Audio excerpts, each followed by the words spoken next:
Welcome back, M4 community. This is your first episode. Thank you for joining us. My name is Devon Truvel, co-host of the M4 show and creator of Black Wall Street, the board game. Now, as you can tell, we're on the road right now, right? We're currently in Tampa for the Queen's family reunion. Next week, we're going to be in Aruba, but I didn't want the podcast to stop producing value. And last time that we were on the road and we were producing the podcast live, the quality was okay because of the internet. We were tired because sometimes we were doing it at like 1 a.m. to keep up with the schedule. So instead, we got a real special episode.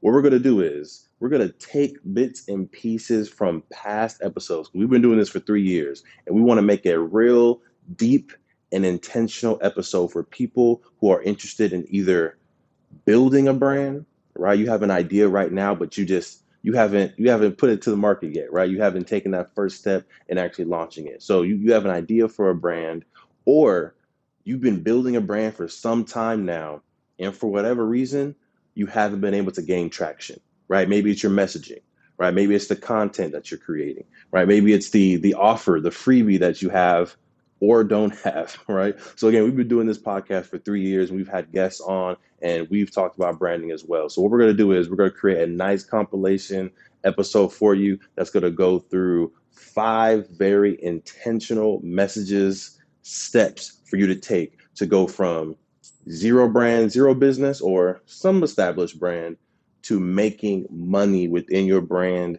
building a community, using customer data to get more customers, and more. All right. Make sure y'all stay into the very end. And of course, if you like these types of episodes, please let us know so we know to continue to create content just like this. Let's get into that. Over 50% of Black Americans are unmarried, and only 2% of Black families in America have a net worth over $1 million. We are on our journey to not only join that 2%, but grow that 2%. Facts. I'm Devon Truvel, creator of Black Wall Street, the board game, with my beautiful co-host. I'm Sinclair, aka the health nerd. You can go to our website at them4show.com, our Instagram at them4show, and our YouTube channel at Melanated Married Millionaires in the making. And welcome to the M4 show.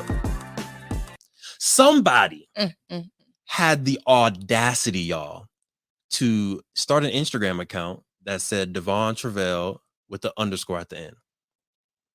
All the hard work that I put into building the business, the brand of Devon Truvel, the brand of me, was now at risk because there was this random person on Instagram that I believe was a bot, or just, they had malicious intent. I believe they had malicious intent.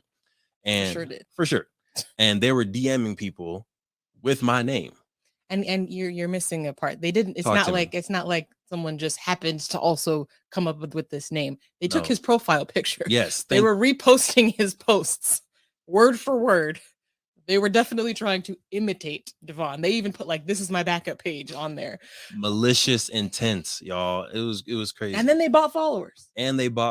So it looked like they had 10,000 followers. So if you know me, you follow me, you're thinking, oh, okay, Devon, I see you. You made it. You did it. All the hard work paid off.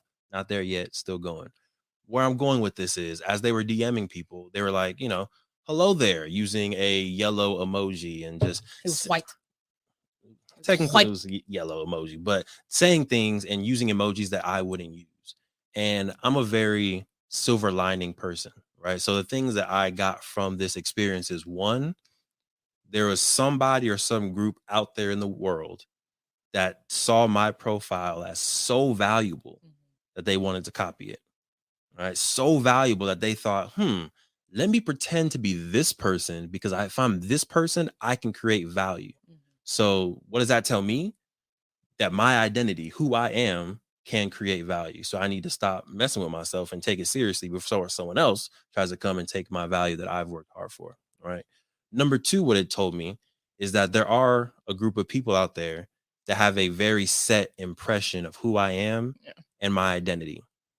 had multiple friends that, send me a DM or even text the queen, like, someone's trying to pretend to be you, and I know they're not you because they didn't use black emojis. Period. Right? Shout out to Denzel. That's how I know this ain't Devon.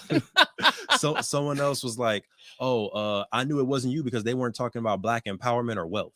Mm-hmm. Someone else was like, they didn't ask me about my hopes and dreams, so I knew it wasn't Devon because Devon always asked me about my hopes and dreams. Someone else was like, oh, when I said hey frat, he wasn't excited or anything like that. Like, people know you, people know who you are, people know how you interact with them, and they expect that. And when you don't, they're like, this isn't right. Something's fishy, right? So I had a great, great may be a strong word, because again, it was a negative experience, had a lot of DMs, had to email a lot of people, all that stuff. But the fact that I was able to see what my brand is to other people. So my brand is a hopes and dreams brand, which is right on par with what I want to do. My brand is a black excellence, black empowerment, black wealth brand, which is right in line with what I want to do. My brand is a welcoming, happy, positive brand, right? So I encourage you, and I want to ask you, Queen, what you think your brand perception is to other people. But I encourage y'all to be intentional about the brand that you're building. And we're going to talk about 3 different areas in a second on personal branding. We're going to talk about how your own personal brand or identity within your relationship, within your marriage. Mm-hmm. We're going to talk about your own personal brand and identity within your job, right? Where you work, your 9 to 5 right now, you have a brand. Mm-hmm. Even though you're working for another brand, you're working for another business, you still have a brand. And then we're going to talk about your brand within your own entrepreneurship, career, or your own business. 3 lanes. I'm saying it twice because I want Sinclair to help me remember That's 3 categories. Yes, ma'am. But Queen, yes, when you think about your own personal brand, what do you think comes up for other people? Right, when they're thinking about Sinclair, what comes up? Health.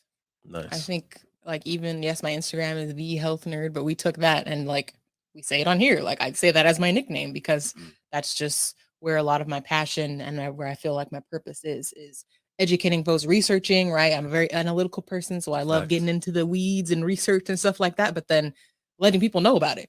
So there's so many things I learned, and I'm like, how do we not know this? How is this not front page news? So I like bringing those things forward so people can just be educated and make those decisions for their health on their own terms. So yes, I would think that being enthusiastic about health, being literally a health nerd, is a part of my brand. Nice. I know sometimes people will, and I know I haven't been putting as much health content out lately, but I know before when I was, every day or every couple of days putting out stuff, I'd have people asking me for recipes or workout plans. So would you put cooking or chefing as a part of your brand? Yes. I think even when we're at like friends' house or things like that, sometimes we but it's not as good as Sinclair's, whatever. Even people at your job who've never met me or have met me, they know that I can cook because of the way you talk about it. Fact. Or the kitchen's like right over the edge here, so sometimes I'll be cooking up stuff and they'll be like, oh, the Queen's down there making po' boys or whatever. So I feel like I would also be known for getting down in the kitchen. You know what I'm saying? And I started back in Davis. Shout out to TH4. Shout out. This is the resident chef and TH4. And so even when we had like Greek events there, I remember like making a whole big peach cobbler that was gone in literally 5 minutes, had people putting them in coffee filters because we didn't have plates. Hands burning. It just came out of the oven and people are putting this peach cobbler in their hands because they don't want it to be gone. Fun times. Just, when you're a hungry college student and someone makes a pan of peach cobbler, you don't miss it. What's a burn? I'm fine. I'll heal. Oh man, but a few things that are spiraling in my head right now. One, before we get into those 3 lanes of branding, I want to talk about how your brand is amplified, right? So one thing that you said was people who literally have never, well, now they've met you in person, but before had never met you in person, quite frankly, didn't even know your real name because the Queen, I call her Queen. So I mean, that's kind of another branding thing. Like you're literally called the Queen as well. But they already knew things about you because I'm amplifying your best is I'm amplifying your brand, Yes. right? So a lot of people, and I think I put this in the post specifically when I was posting this on LinkedIn, a lot of people meet your brand before they meet you. Yeah. Right. So you have to be intentional about how your brand's being amplified and what that message is, because that can make or break a contract, a job, a relation, a marriage. Right. I know there's people who I try to maybe set them up on dates like, nah, I've heard about that person. I'm good. Right. I know their brand. I'm good. Right. So one amplification is people, your friends. I think another clear amplification of your brand is your social media.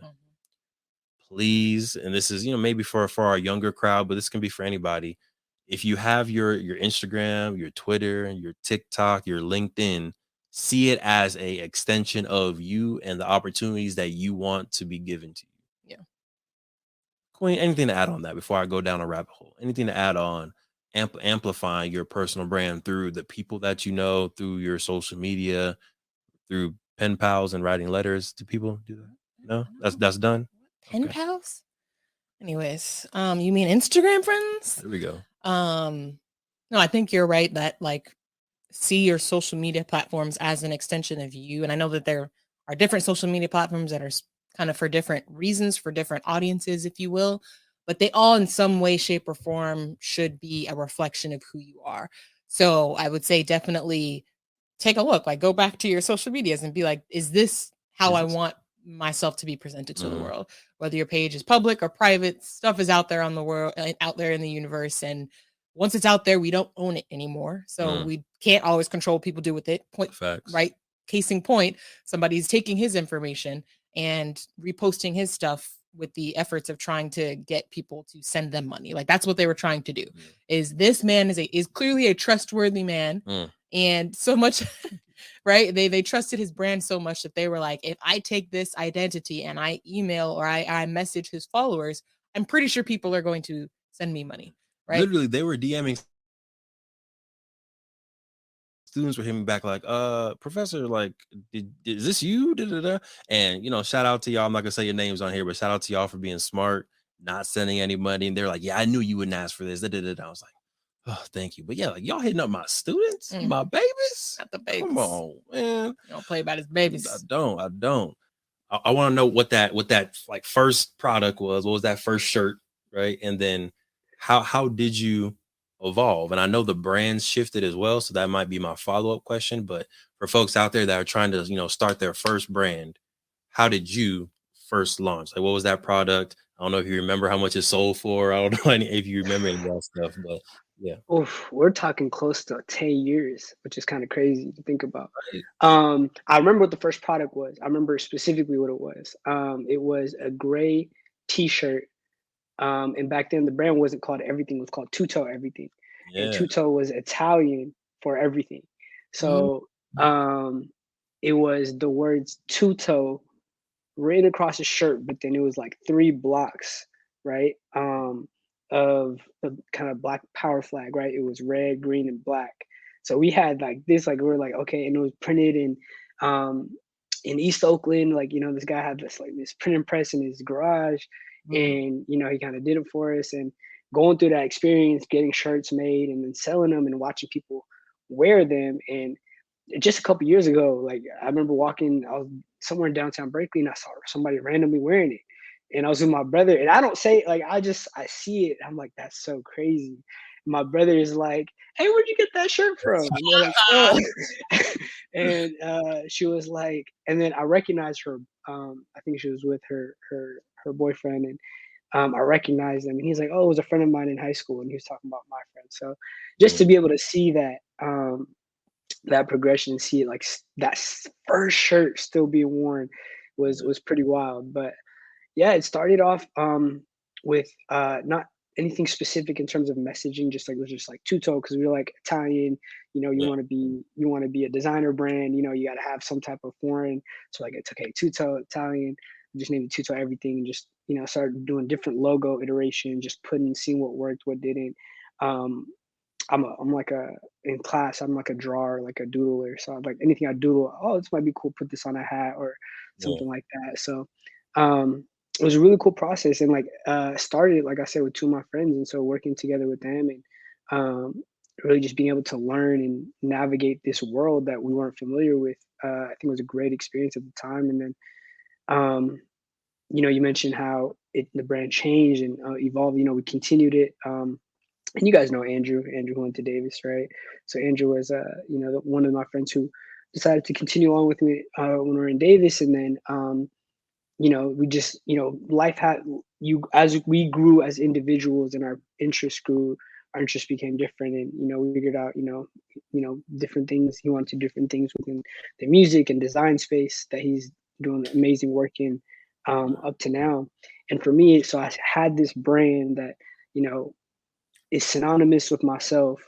And I realized I didn't have like a clear kind of like platform or messaging. And to me, it Mm, was like the yeah, reason I wanted to continue it, yeah, right, for myself was because it became a passion. It became much more than just the money. It became like a way for me to have a creative outlet that I could monetize and continue to grow. And over time, I came up with the question, "What's your everything?"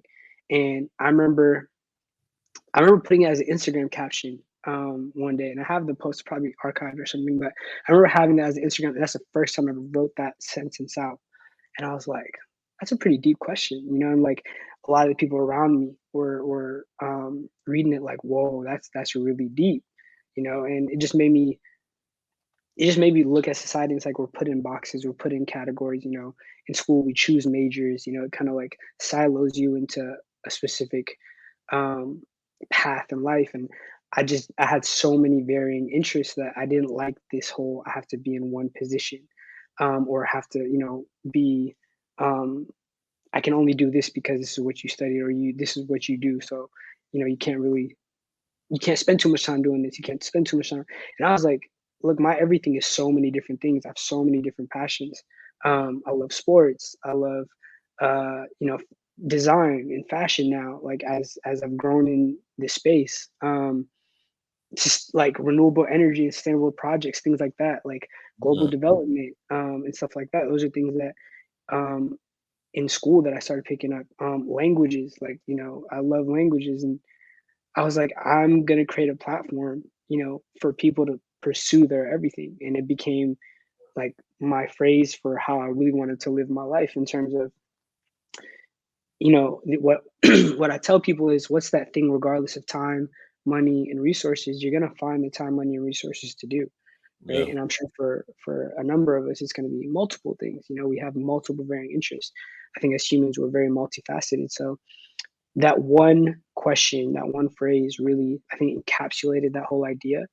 And my junior year in Davis, I decided to like really build out my business, create a 2-year plan, a 5-year plan, Yeah. um, and really put that as the foundation, right? Um, and what I did was, lead with this question. We wanted to create a platform that was multifaceted, thought like kind of like very big scale, in terms of expanding from just fashion into um, leveraging technology as well as storytelling. Yeah. Because what's good is a question without an answer, right? If I'm asking, I want to know what your everything is. Like this is a platform to to come share it. So what we did is really establish ourselves, wanting to build our brand, what our presence was going to be. Um, and a lot of that came out in 2020 with, we had like 4 different collections released in terms of the fashion and retail side. We released our augmented reality mobile app and magazine that's all embedded. Yeah, so that was super cool to do, and had our first documentary film. Looking at our platforms, POP, what would you say we should do to get better at being laser focused? Right? That's Like good. if there's activities, if there's questions we should be asking ourselves, insights we should be looking at, just anything you feel like if we were your client, you'd be like, hey, do these things, that'll get you on track. Got you. Great question. So there's three questions that I asked that I have my client work through. Is who are you talking to? Very first thing is who are you talking to, right? The second thing is what is their pain or pleasure point?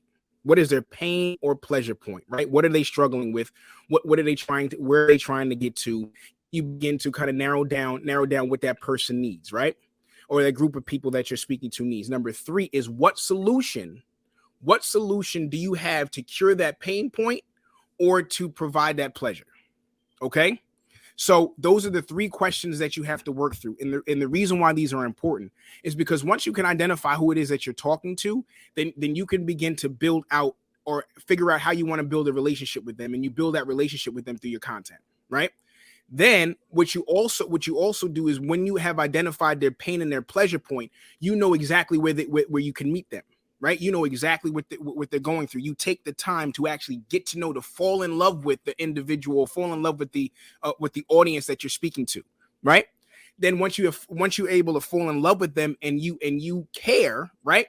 And you begin to think about, okay, these are their pain, these are their pleasure points. Then you can relate that to the solution that you have to their problem.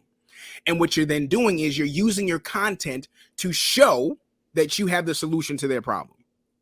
You're using your content to show that, hey, look, I know you. I know what you're dealing with. I know what you're going through. And look, I got content right here that is showing you very specifically that I'm talking to you first. Mm-hmm. And I care about you enough to know your pain and pleasure point, and I'm providing a solution to be able to do that. So what I would say is you have to work through those questions. You have to work through those questions. And the reason why it's important to work through those questions, because if not, shout out to my homegirl, Coach Jamie.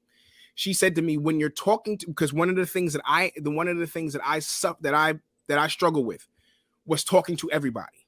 I felt, hey man, what I got, I could talk to everybody and it's all good. She said, if you're talking to everybody, you're talking to nobody. If you're talking to everybody, then you're talking to nobody. So you have to identify. And plus, and here it is. I'll shut my mouth. No, don't do that. Don't do that. What I realized in it, think about this. I realized that I was selfish in that approach because I was sacrificing the people who actually needed to hear my message. I was sacrificing them for this idea that I can serve everybody, right? So I'm feeding people who may not necessarily like the food that I got, but there's specific people who like exactly what I'm offering, the food that I got, but I'm feeding everybody else, right? Neglecting them when they actually need what I have. So the beauty of focusing your attention and the beauty of being crystal clear about who you're talking to is that you're beginning to feed the people who actually need what you have. So I want to stay right here in this pocket. Okay. I want to stay right here. How do you know who you want to feed versus who really needs that food? You know, like if I'm building my customer avatar, I may say, I want to feed black homeschooling families, right? But how do I know that the food that I'm giving is actually what they want? Or more specifically, like for health, for example, I feel like there's so many different avenues that you can go for health. But how do you really find that lane? Do you make it the lane, or are there like checks and balances that you can do along the way? So let's take 9 to 5 creator for instance. So 9 to 5 creator, I'm a 9 to 5. I'm a 9 to 5 worker trying to transition into entrepreneurship, right? Leveraging social media to do so. Yep. So what I started to do is, okay, because I'm a 9 to 5 worker, right? Because I'm a 9 to 5 worker and I'm trying to create content, what are some of the pitfalls that I've fallen into? What are some of the issues that I'm finding myself bumping into? What are some of the hindrances that I've had trying to build this platform or trying to figure out how to create content, trying to figure out what kind of content to create? What are some of those things for me? And I've taken those things because I can speak to those things because I've been through them. So basically what I've done is I've taken my own experience and my own journey and I've packaged that into content. Why? I'm not the only one that's going through that, right? I'm not the only one that's going through that. I'm not the only one who has either gone through these particular things or currently going through them. Because what you'll find and what I found is, particularly with my clients, I'm literally teaching people who once were where I was. Facts. So all I'm basically doing is I'm taking you, if I'm at C, I'm basically teaching you how to get from where I was to where I am.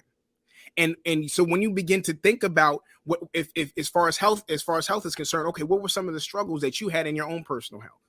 What were some of the issues that you had as far as changing your diet or exercise or whatever like that? What were some of those issues that you bumped into, right? Some of those brick walls that you ran into that you were able to overcome. How were you able to overcome them?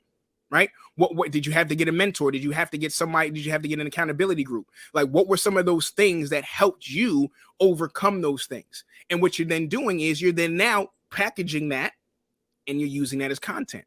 You're now telling, okay, this is what I did to get from point A to point B or from point A to point C. That's all you're doing. We are simply taking our customer or taking our audience on the journey from where we were to where we are now. We don't have to overcomplicate this thing. What was it that you found yourself struggling with, and how did you overcome it? And you share that with your audience. We're stuck in the freebie stage right now. Yeah, we're giving out all this free, but we're in the freebie stage, but we're not collecting information. We did, I think, a great series where we did the Melanated Married Millionaires challenge, where that was a $1 million marriage challenge. Thank you, $1 million marriage challenge. That was a free challenge or a pay what you want. You can donate, but I didn't do a good job at collecting a lot of information in the registration form because we wanted it to be frictionless, right? Just click registration, donate what you want, or donate $0, and you're in. I think the next either free event or free resource that we do, we need to make sure we collect information. Are you married? Where do you live? What's your income? What is your pathway to $1 million? Is it real estate? Is it entrepreneurship? That way we know what type of maybe classes they need specifically for their pathway, right? That's what I'm thinking. But we got the expert here. Coach us. What are we doing? Whenever there's anything you're giving out for free, especially free, collect data. So it's nothing to ask for an email, get a free training, right? Sometimes when you ask for email and phone number, it could sway people away. But also what you're doing is vetting them better. Because obviously, if you put your phone number and your cell phone number, you really want the service. And you want serious people who are serious about their marriage and also serious about investing. If you want to increase the pricing to where you can have an entry for $200 and then have a tiered effect. So if you do like an annual VIP master class where people are spending more quality personal time with the two of you, you can always increase it and also highlight the transformational processes or the journeys through, other interviews or conversation pieces. I'll give you reviews. Thank you. Like even the simple conversation piece that we have, I was like, oh, you know what? That is true. I think you're like, just ask the question. I was like, you're right. Because I could be super blunt at times with certain things with them. Like, am I being too blunt? Like, am I hurting someone's feelings? But it's just always good to have another person to talk to outside of my own head. And so that was a good conversation piece, small but mighty. And so sometimes you just have to do the small but mighty things. That's good. Mm-hmm. Yeah, we need to. Go ahead, Queen. I feel like another mistake we made with the challenge is we had too many steps to it. Yeah. So there was like the Google form, which I thought, so we didn't connect. I thought we did collect people because we had a Google form first. Yeah. We did get a lot of people in the pre-sale stage. Right. We had people sign up, including you. You signed up and you got on the list. You got on the wait list. But then when we sent out the approach was, let's get folks on a wait list first, and then we will email out the Eventbrite link and have folks sign out. We lost everybody there.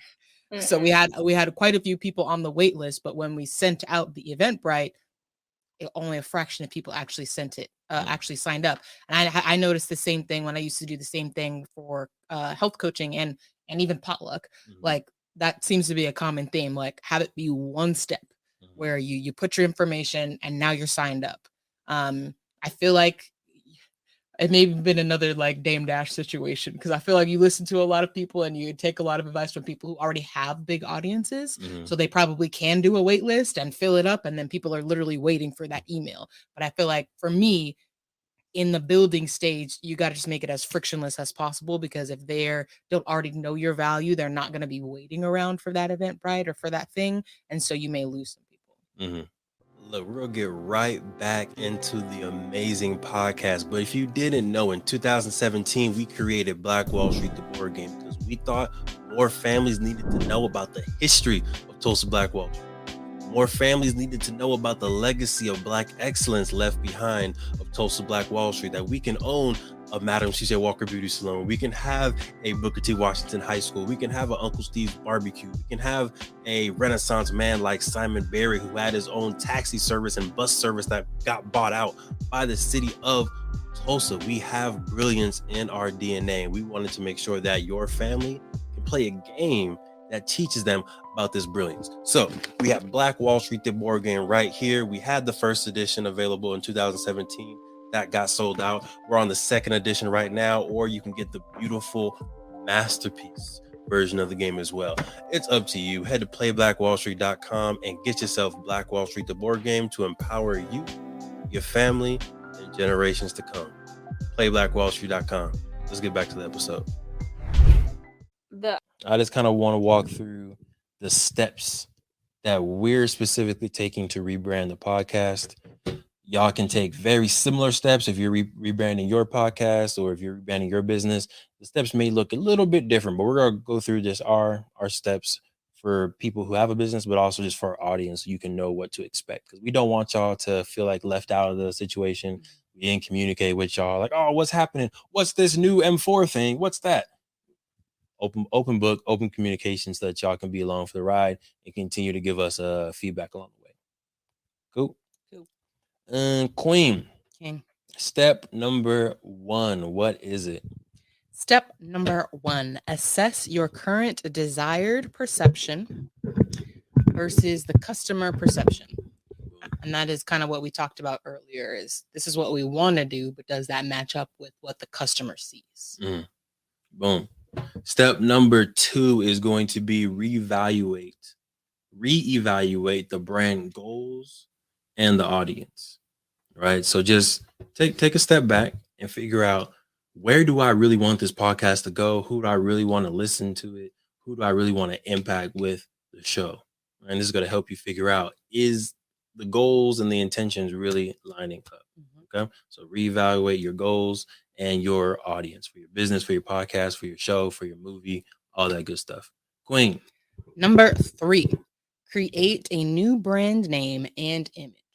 So now you've evaluated what you want to do, and with what you're currently doing, and kind of compared. And if it comes down to like those aren't matching up, then now you need a new brand, right? That does speak to the person that you want to speak to. It does convey the message that you want to convey. So our new brand is coming up soon.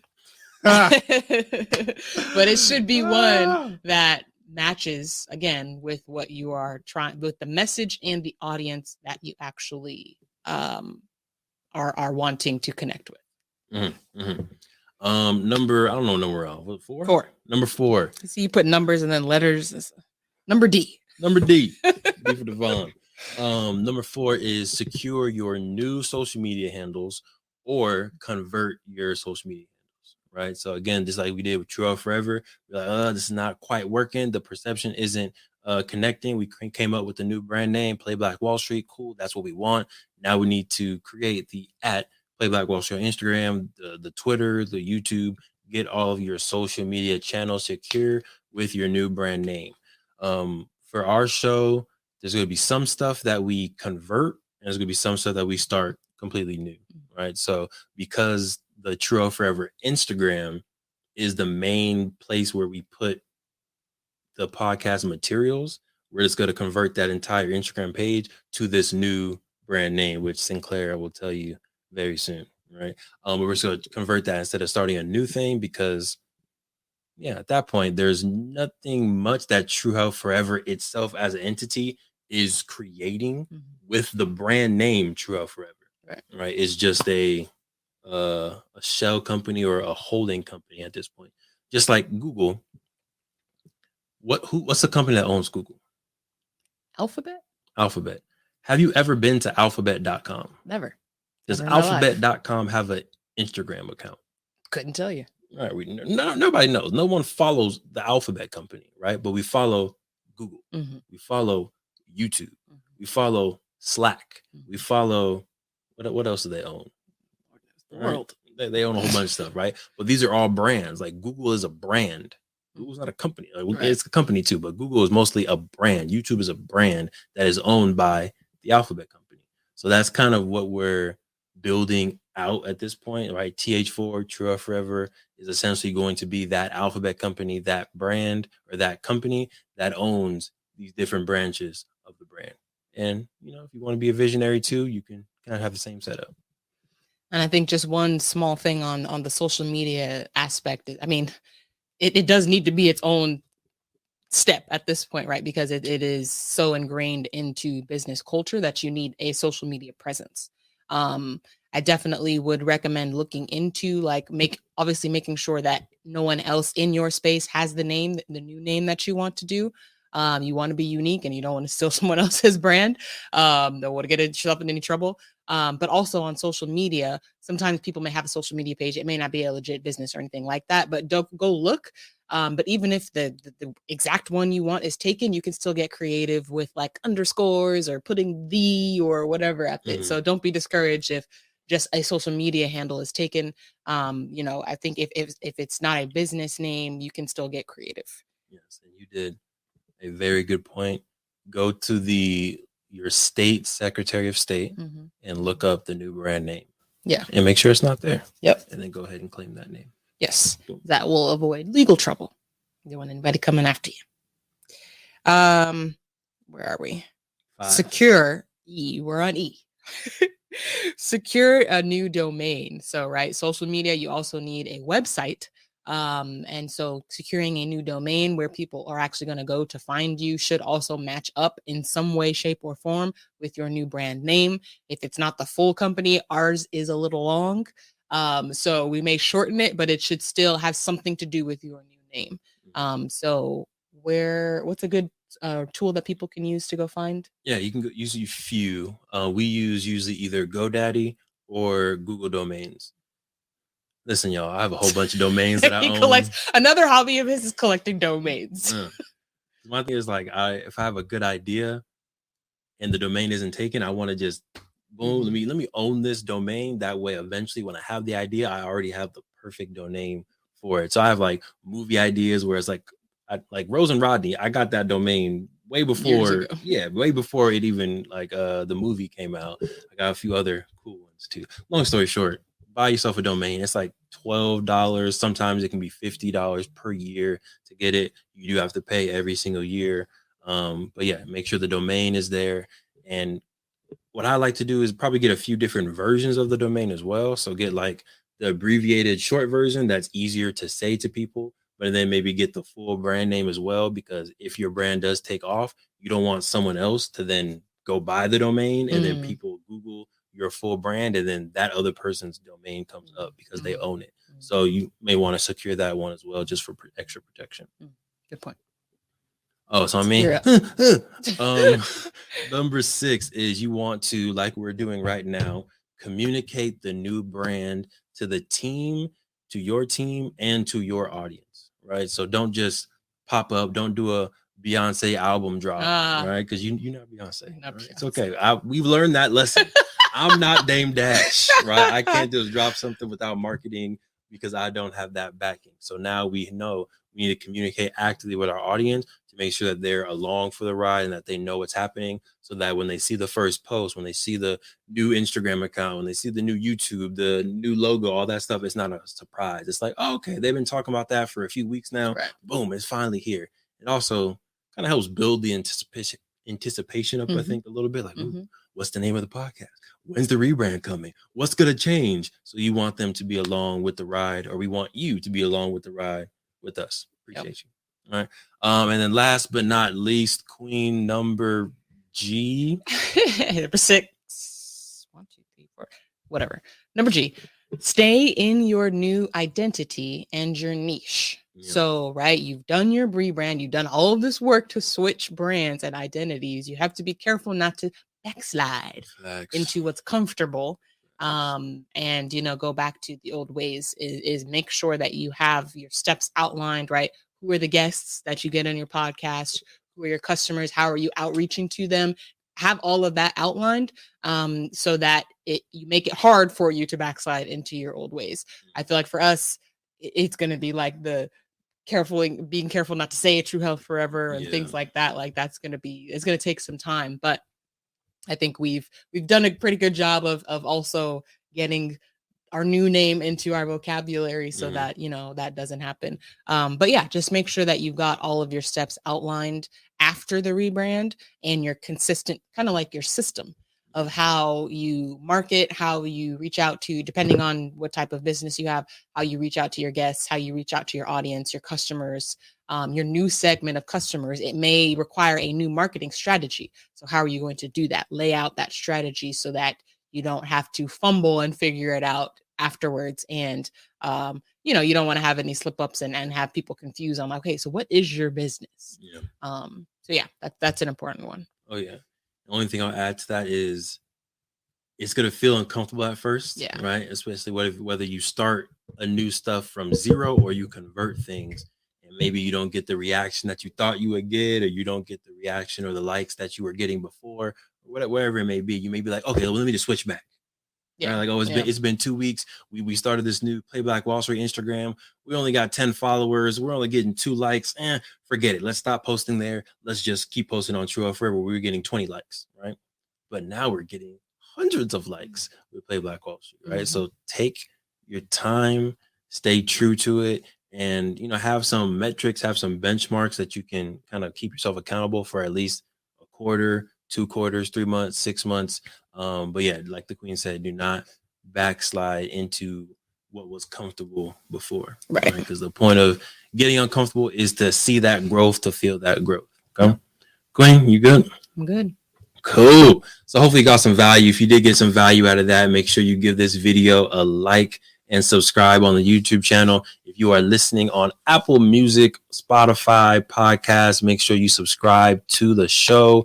We greatly appreciate you, and get this message out to more amazing people. Queen, let's get into some updates. Should I drop the name before or after the updates? These people. Go ahead. I think they deserve it. Yeah, I think so. Okay. I think they deserve it. All right. You stuck around till now. Yeah. Okay, so the new name of our podcast is... None of them are drum roll, unfortunately. Golly. There's an applause. Where's the applause? The yellow. This? Yes. Okay. The new name is M4, or the Melanated Married The Melanated Married Millionaires in the Making. The reason why we're laughing is because we had a live brainstorming session. Jair was there, where we thought of this name, and we instantly liked it, and I instantly struggled. I've only successfully said it maybe 5 times. I've stumbled thousands. So I think it's going to be part of the new experience is going to see how many times I actually say it correctly. Yeah. But it is the Melanated Married Millionaires in the Making. Woo! There it is. Yes. So it is going to be, I think I'm liking the M4 show, right? Instead of doing the podcast. And this is a branding tip or a visionary tip from Dame Dash when he was talking to EYL. Great pivotal. I think there is a lot of talk around social media and mental health, right? Or even self-worth, self-love, value, all of that stuff. So can you maybe give, your own perspective on how entrepreneurs or people in general, right, as they're posting, as they're stepping into YouTube, Instagram, TikTok, what is a healthy way to make sure you're posting, but you're not attaching your value, right? How you see yourself and how you think other people see you on those likes, on those comments. That's good. Yeah, listen, social media is not real life, right?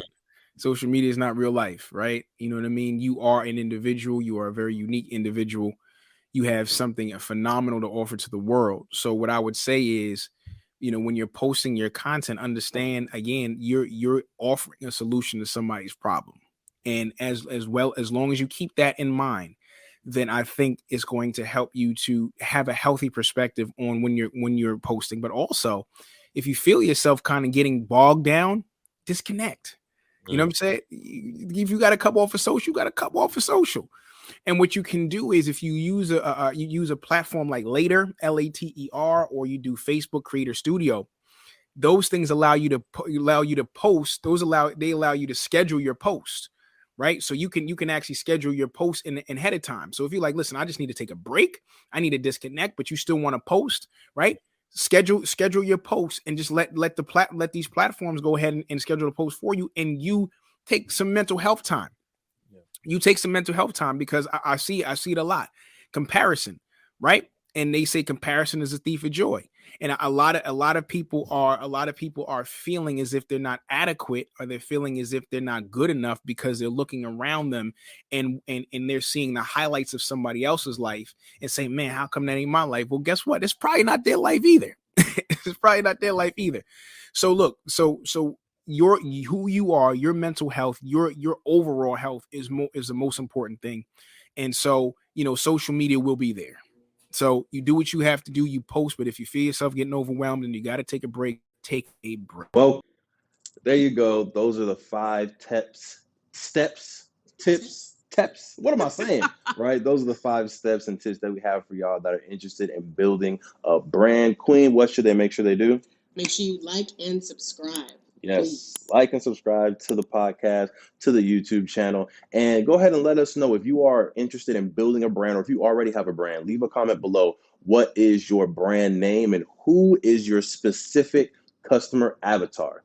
Who is your audience? Go ahead and leave that below. We look forward to engaging with y'all. Now, of course, make sure y'all secure the marriage.